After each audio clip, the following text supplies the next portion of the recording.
We're going to begin in verse number 17, 1 Samuel chapter 18, beginning with verse 17. We conclude with verse 30. I won't read all those verses. I'll just read a few verses. Just keep your Bibles open. 1 Samuel chapter 18, verse 17. If you will, if you're able to stand, you just stand for the reading of God's Word. And I'll just read just a few verses here. You ready to say amen? Amen. It says, Then Saul said to David, Here is my older daughter, Merab. I will give her to you as a wife. Only be diligent for me and fight the Lord's battle. For Saul thought, Let my hand not be against him, but let the hand of the Philistines be against him. So David said to Saul, Who am I? And what is my life or my father's family in Israel that I should be the son-in-law of the king? I want to talk to you sort of unusual subject. Desperate people do desperate things. Come on, Last week I showed you what love would do. And I also showed you from the text what jealousy would do. In this week's message, we will see how jealousy will often lead to desperation. Saul is not willing to do anything to get rid of David. We'll see it in a moment. He will break his word, he will lie, and he will get others involved in his evil plan. I tell you that jealousy is not just a terrible thing. It's a thing that leads to and brings about terrible consequences. Yeah. As we go through the text, I want you to notice that no matter how badly Saul treated David, he never did anything against Saul. No matter how bad he treated him, he always respected Saul. David shows us, he shows us in these verses, in 1 Samuel, he shows us how love really works. We know 1 Corinthians 13:4 says that love suffers long, it is kind, it does not envy, does not parade itself, it is not puffed up. And David exemplifies what love does. He shows us how to love our enemies. One reason why he can love Saul so much, he never really sees Saul as an enemy. Saul made himself David's enemy. I want you to look at verse 17 and 18. I want you to see the plan of Saul. Now, there's something that all of us need to understand, all of us need to realize, and here it is. Just like God has a plan, the devil has a plan to try to counteract what God is doing. But here's the difference. The plan of God is unknown to the devil. But God, being omniscient, always knows what the devil is up to. As we look at these verses, it's important for us to remember that Saul is under the influence of an evil spirit. Do y'all remember where the evil spirit came from? It came from the Lord, right? The Lord allowed this evil spirit to trouble Saul. You got to also remember that Saul is jealous of David. He's already tried to kill David at least once, and he will try again here later on. But in verse 17, Saul offers David the hand of his older daughter in marriage. Yes. Now, I know y'all know this, but just to remind you, in those days, it was the custom of the father or one of his closest relatives to pick the mate for his son or daughter. Many times the marriages were already arranged even before the children were born. So Saul offers David his daughter with two stipulations. He said, first of all, notice he said, be diligent for me. Yes. He puts himself before the Lord. Be diligent for me. And then he says, fight the Lord's battle. Mm-hmm. Now, if you remember, one of Saul's promises to the man who killed Goliath was that whoever killed Goliath would marry his daughter. That's in 1 Samuel 17, verse 25. David should have married her right after he killed Goliath, but Saul did not keep his word. Right. But no matter what Saul did to him, David never seeks revenge. Later on, if you read 1 Samuel, 2 Samuel, later on when David has a chance to kill Saul, Saul is in a cave, relieving himself, and David cuts off a piece of his robe. He could have killed him. He shows the piece of robe to one of his servants. They said, "Why didn't you kill him?" And David says, I refuse to hurt God's anointed. So even though Saul has promised her to David, we don't read where David said anything negative about what Saul did not do. Saul was the king, and I'm sure that David did not agree with everything that Saul was doing, but he always respected Saul as king. How many people know we don't agree with each other all the time, right? Husband and wife don't agree all the time, right? But that doesn't mean you have to be disrespectful. No, and I want you to notice this. Notice how Saul throws the Lord into the mix. He says, fight bravely for me, and fight the Lord's battle too. Saul uses the cloak of marriage and the zeal of the Lord to hide his dark purpose, which was to set David up to be killed by the enemy. Saul was hating David, but David was still loving Saul. And before I move on, I want you to see, I want you to notice something.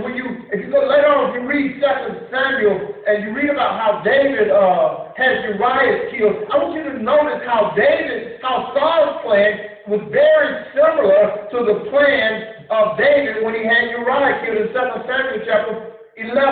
Saul tried to set David up to be killed by the enemy, and David did set Uriah up to be killed by the enemy. So, wonder where David got his plan from. Thank you. He got it from Saul. Can I say this to you right quick? You got to be careful who you listen to.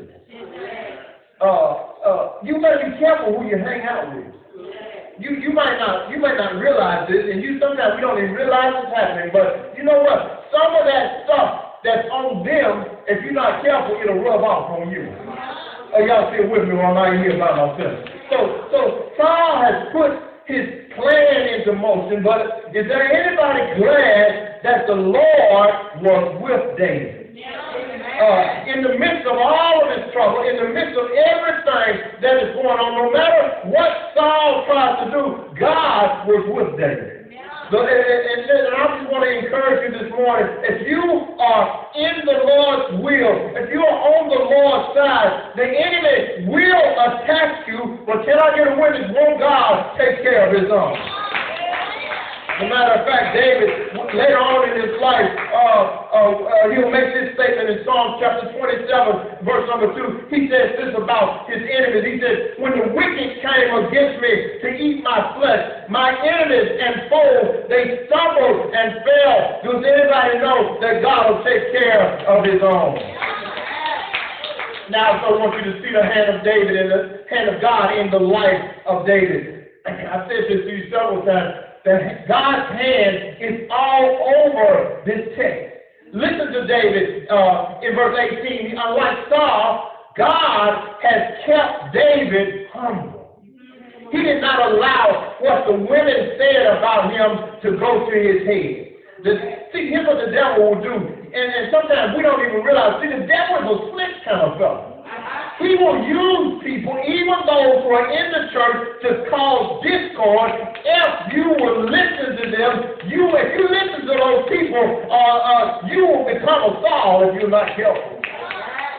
David remained humble. He feels unworthy to be the king's son-in-law, even though the king has promised him his daughter's hand in marriage. He'd already said, if you kill Goliath, this is what you're going to get riches. Your family going to be tax-free. You're going to be able to marry my daughter.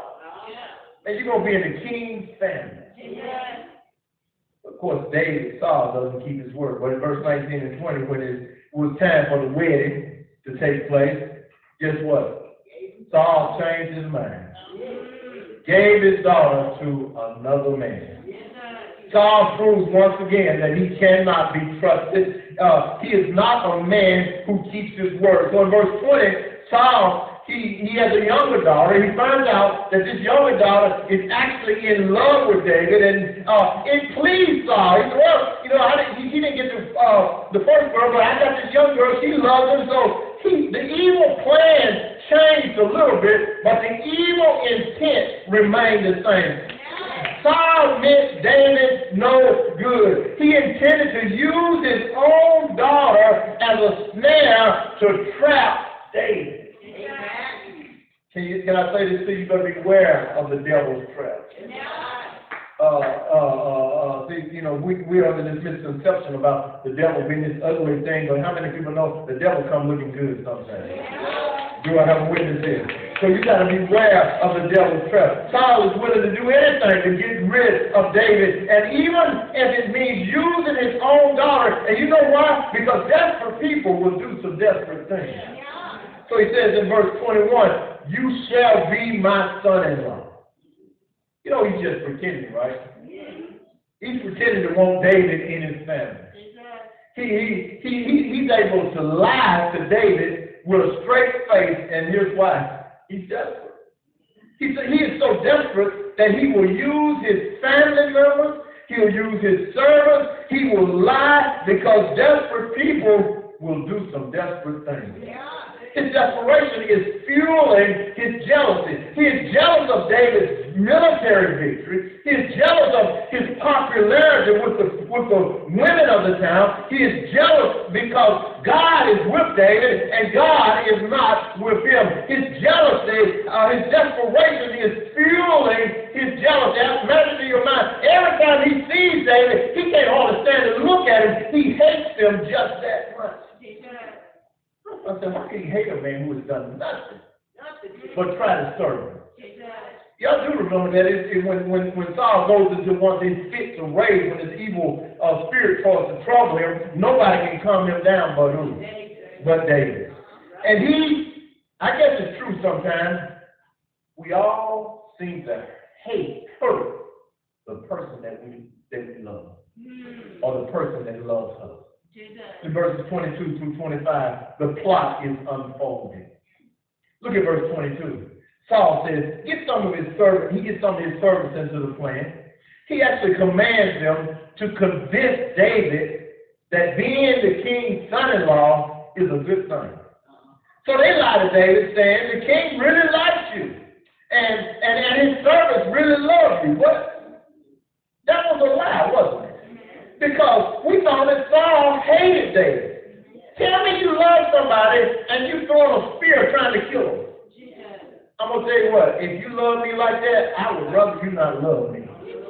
He had already tried to kill him, and now they're talking about, well, you know, King Saul, he really loves you, and all his servants, they like you. If they liked him and loved him so much, why are they plotting against him? In verse 23, I want you to again see the humility of David. He says to the servant, I'm poor and lightly esteemed. In other words, he was saying, you know, man, why the king want a poor boy like me in his family? It proves to me that David did not listen to those women. For if he had listened to them, he would have thought that he was the greatest thing since sliced bread. Because you remember they're singing that Saul killed 1,000, David killed tens of thousands. Had he let that go to his head, he would have been saying, you know what, the king promised me all this money, and look how everybody likes me. He said, I'm poor. Even though Saul had promised him riches, he feels unworthy to marry the king's daughter. He did not have a dowry. That's what he was actually saying. I don't have anything. I don't have a dowry to offer the king in exchange for his daughter's hand. See, it was the custom at that time to give the father a dowry, which was really the price for his daughter's hand in marriage. The dowry said to the father that the man who married his daughter was able to provide for her. In other words, he was saying, I don't want my girl out working while you at home playing video games. So when he came up with that dowry, it said, you know what, King Saul, I'm able to take care of your daughter. And it also lets the boy know that you can't get something for nothing.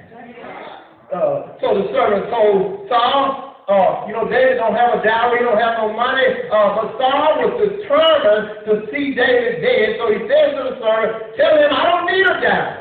Only thing I want for him is 100 foreskins from the Philistine soldiers, which was a custom in that time. In military victory, they would often mutilate the bodies of the people who were dead. And without getting too graphic, we know that in order for Saul to get those foreskins, David would have to kill some Philistine soldiers.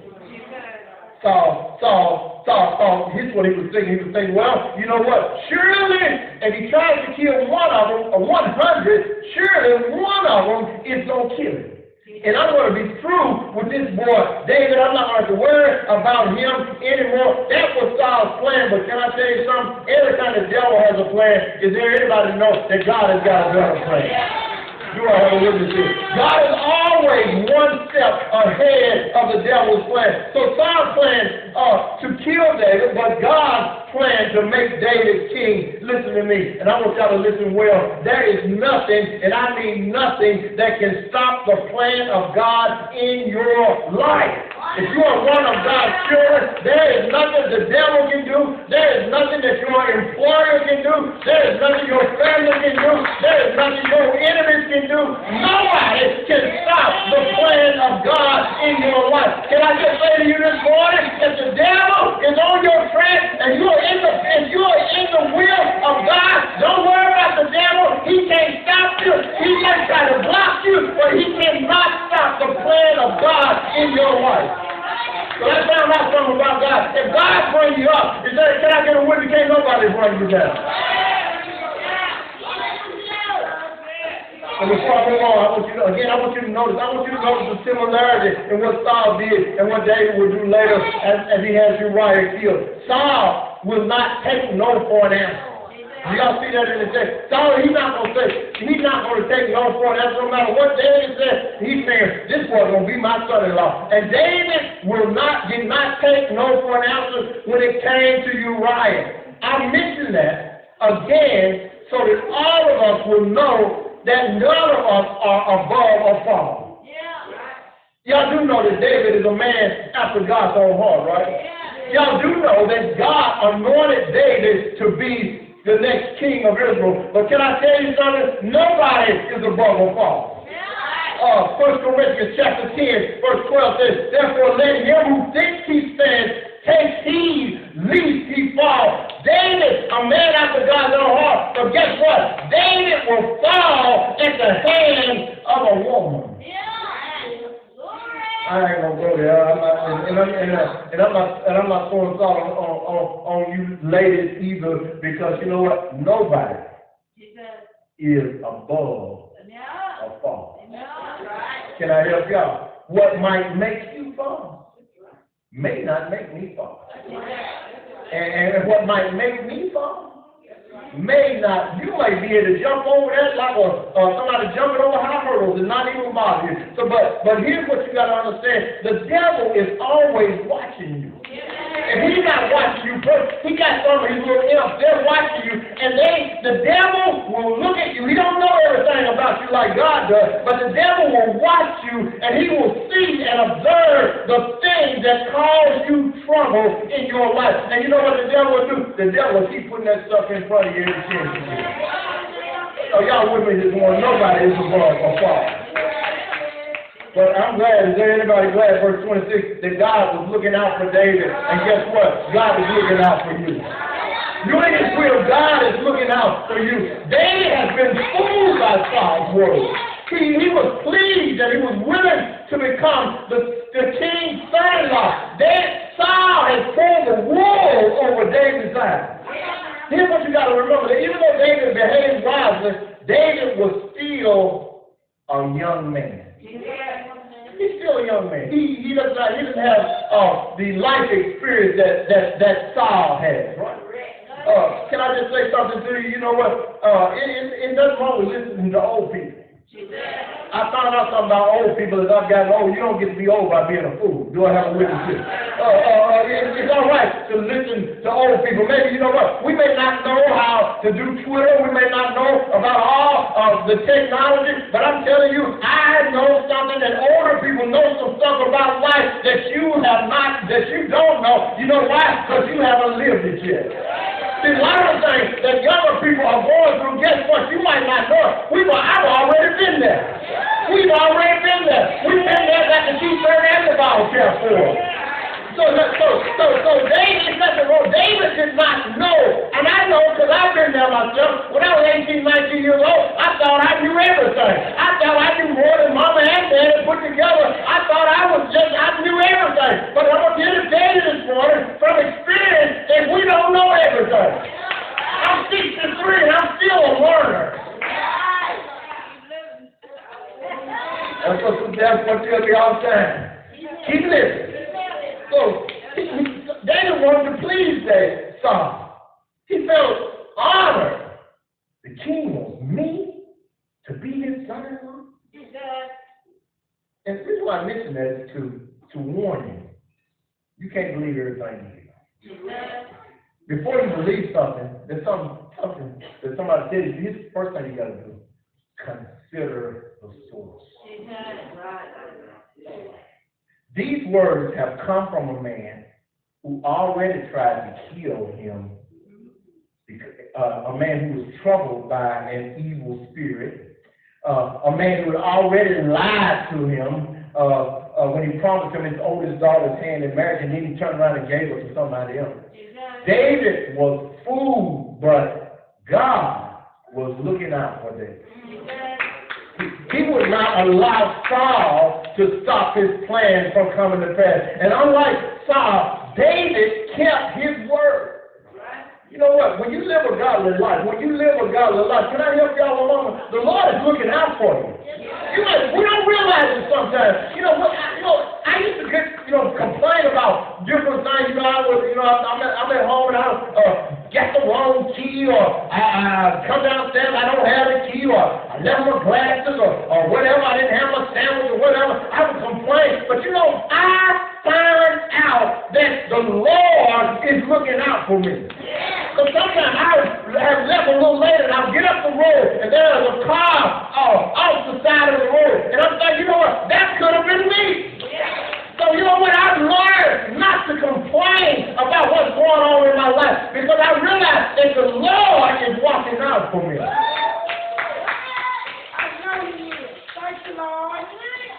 So David kept his word. Verse 26 and 27, he not only killed 100, he killed 200 of them. Gave him double what he asked for. Saul finally keeps a promise.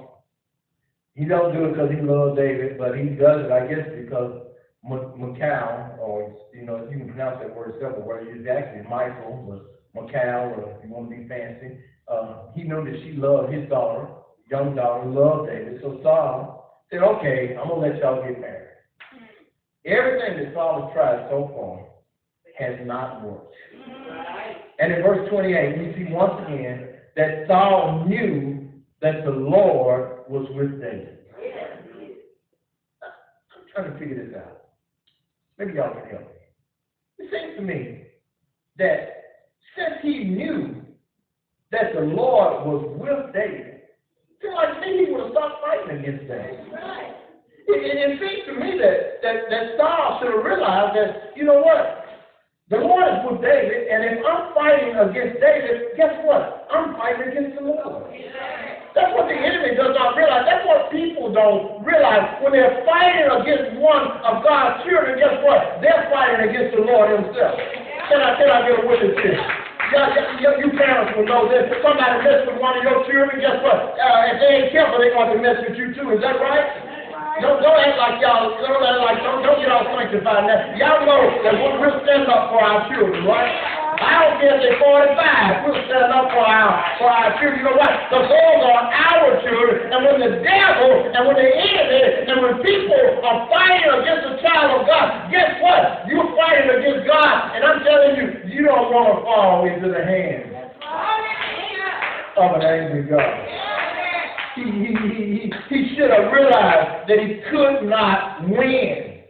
But instead of giving up, the Bible says in verse 29 that Saul, he feared David. Now here's something we need to understand about the evil one.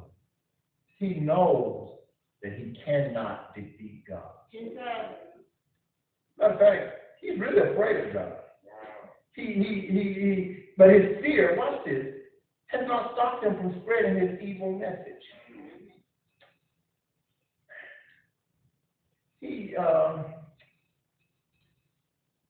It's just crazy.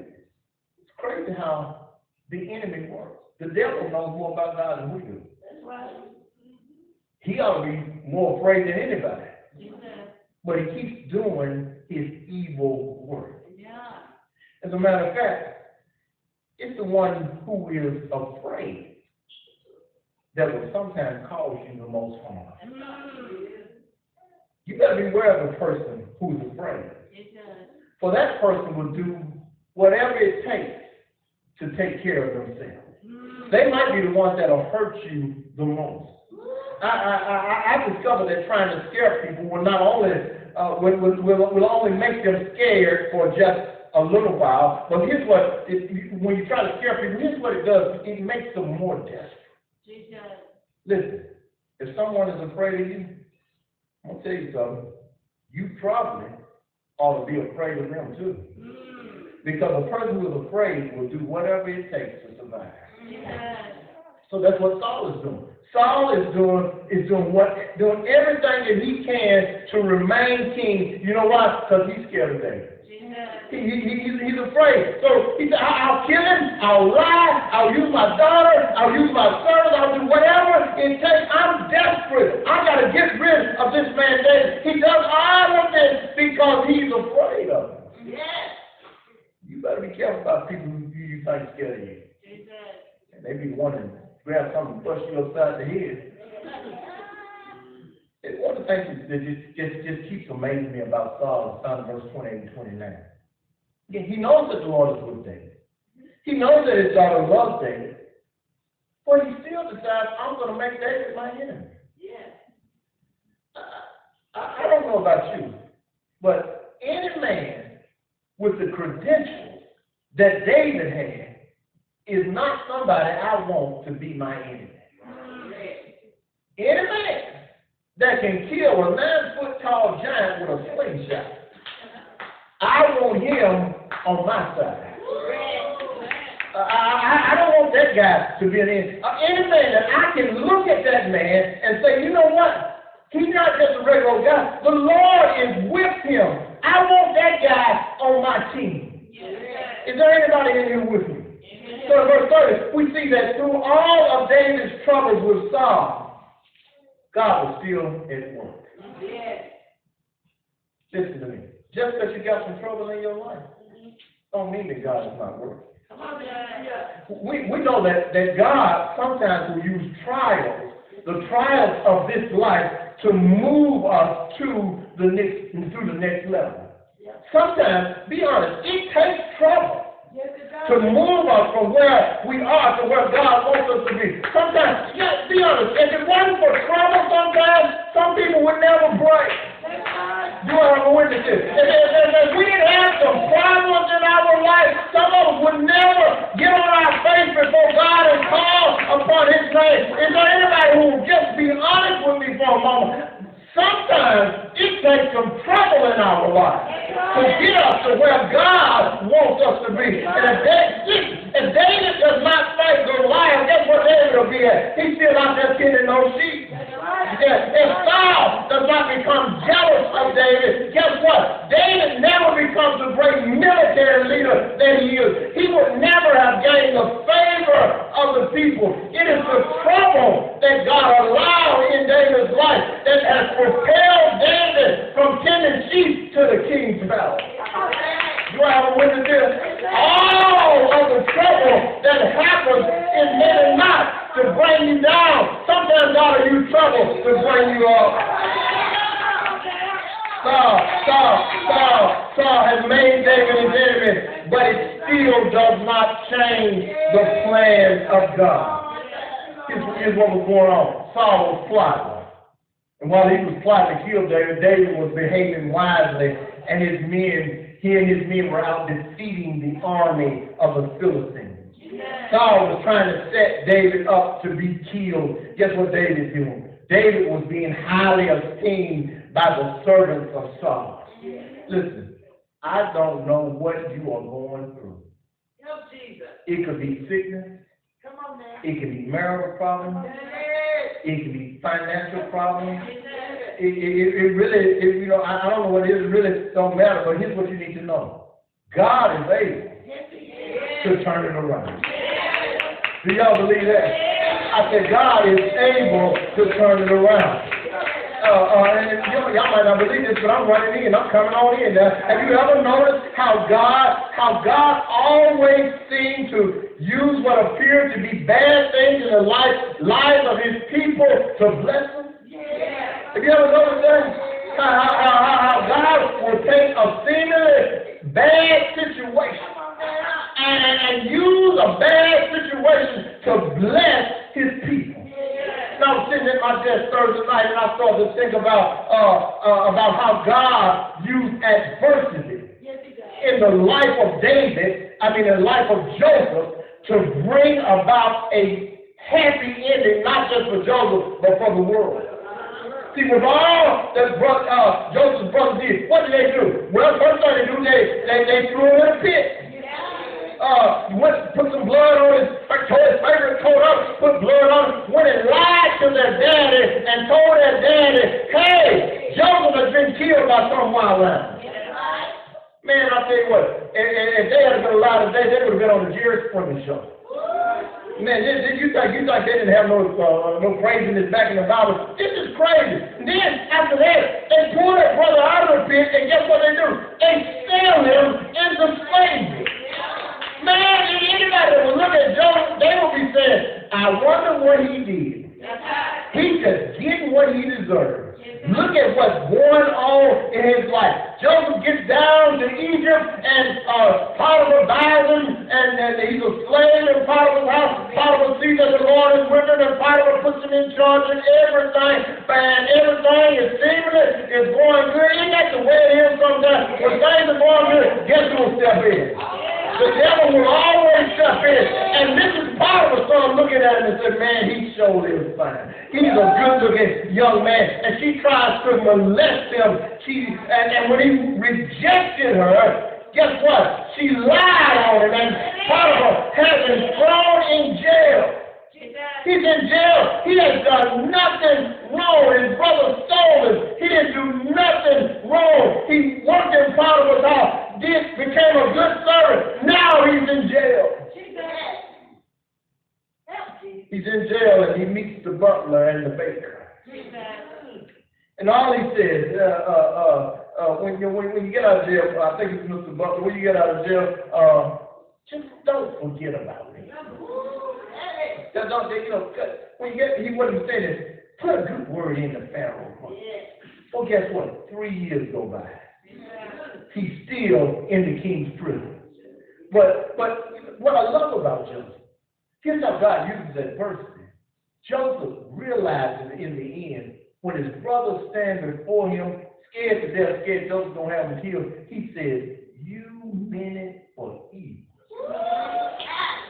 But God meant it for good.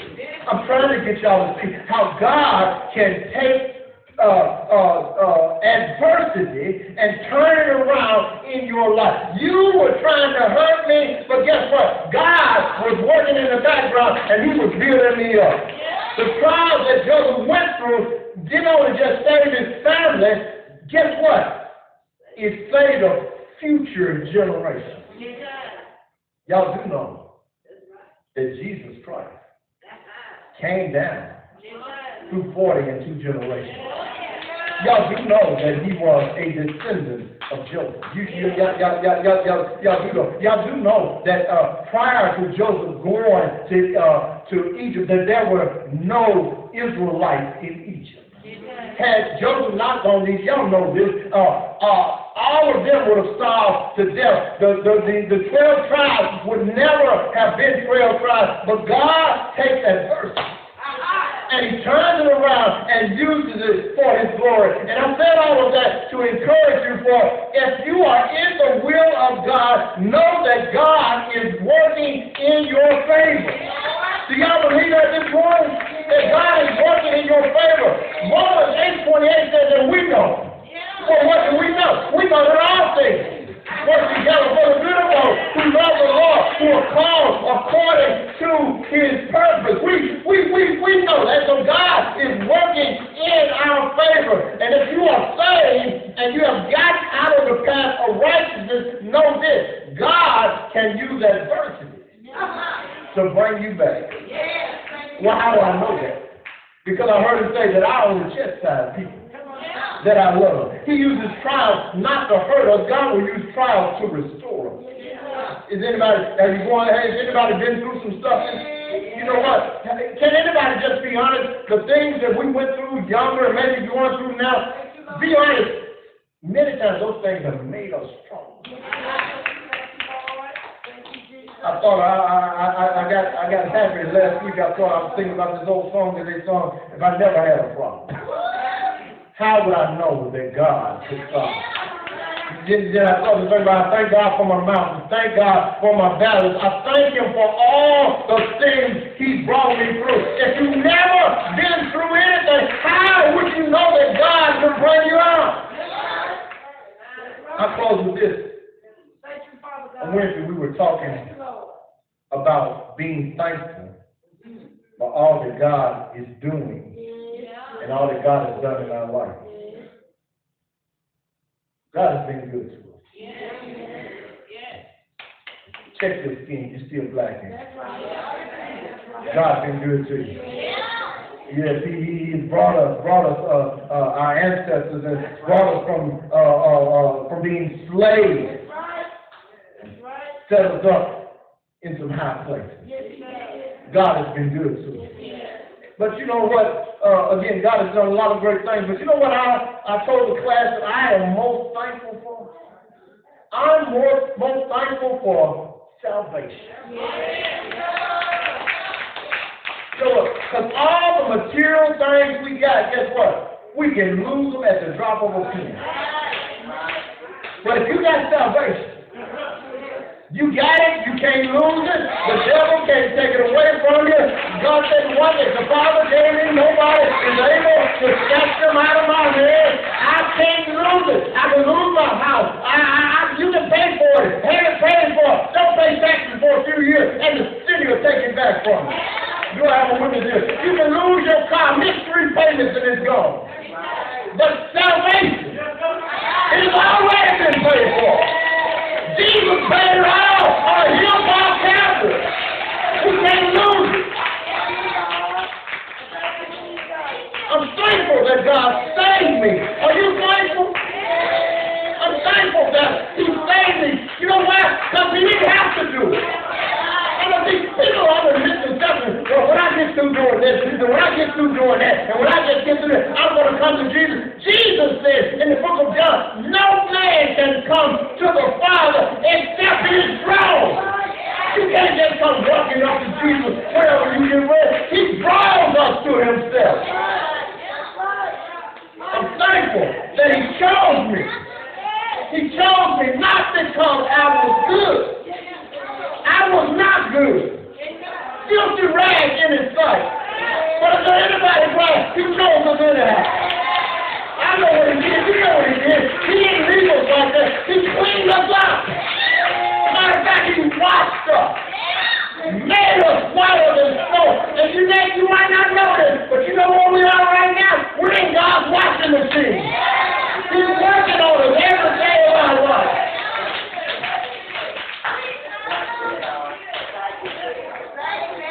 He chose us not for what we were. Because if he'd have chosen for what we were, he never would have chosen. He chose us for what he was going to make us. And is there anybody here who can join me and say, I thank God for what he did in my life and what he's doing in my life right now. Is there anybody glad about that?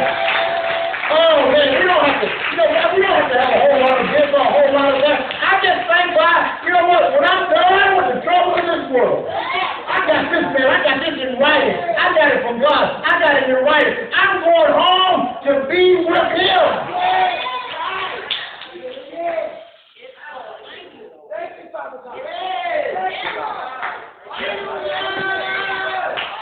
So we might get knocked down someday. But guess what? The Lord can pick us up. Be honest, we sin sometimes. We fall short of his glory. But guess what?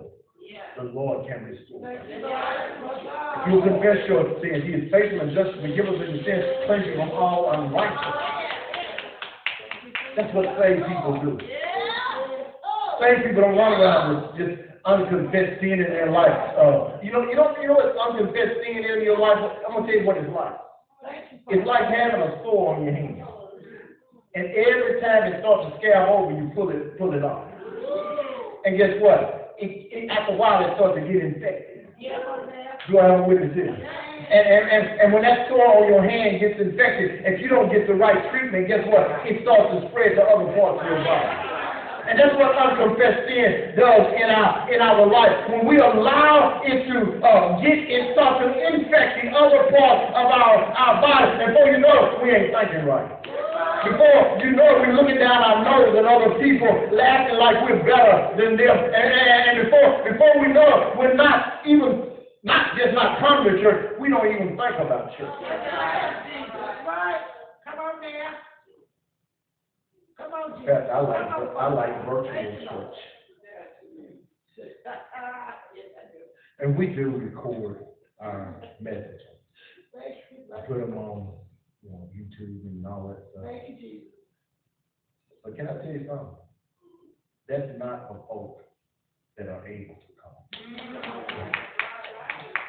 That ain't people who can go everywhere else they want to go and then decide I'm going to be virtual. No, we do that for people that are not able. Not able. We saints of God I want to get together with other saints. Right?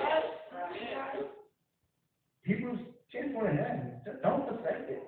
To assemble yourself together as some do. Don't do that. We are made for fellowship. We need each other. I watch stuff on virtual sermons. I got my favorite one I watch on Sundays sometimes and through the week. But and I sometimes here's what I find myself doing. And I know people do it because I get to YouTube studios. I know how it works. I'll look at it a little bit and I think, yeah, man, I can go out and cut the grass. I'll come back and look at that later. And then, then I'll come back and I'll say, it's almost time for Deborah to come home. Let me get the house cleaned up, And before I know it, what I was looking at in the morning, I done forgot about that.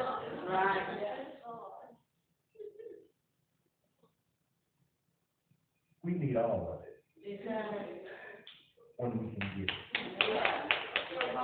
And I'm just talking about me. Maybe you can just go right back and do it. But see, God never designed it to be that way. In Acts, what were they doing? They were gathering from house to house. They were coming together. That's the way God did it. And even out there in the wilderness, in the book of Genesis, way back in the book of Genesis, God was calling the people in the wilderness the church. It's actually in the book of Genesis. My little Pete Martin, it escaped him, but he called them the church. You know what? Because they were gathered together. And that's what we need to do. I'm scared. It's amazing how we're not scared of the Vols game. Amazing when I didn't even get to watch it. I'm mad because I don't have ESPN too. We're not afraid of that. It's amazing how we're not afraid of work. Come on It's now. amazing how we're not afraid of restaurants Come on now. where people we don't even know. Come on now. I'm scared to meet with people. I don't know. I'm done. I will continue to say that. I'm not at all concerned about that. Because you know what? This could be your church. Mhm. And here's what we got to do. As the church, we got to share the good news with all. Yeah, yeah. I don't know who comes there or not. I'm stop worrying about that. 'Cause I know God got some people out there that need to be saved. Yeah. Yes, it does. We got to tell them about Christ. We got to get desperate. Maybe we need to do some desperate things. Like come out of the building and hit the street and go to these places where sinners hang out sometimes and tell them about Christ. I'm scared about they might hurt me. I just told you, God said I got your back. Y'all believe that? God bless you. Here it is. You've heard the word of God, and nothing I can do for you. Did you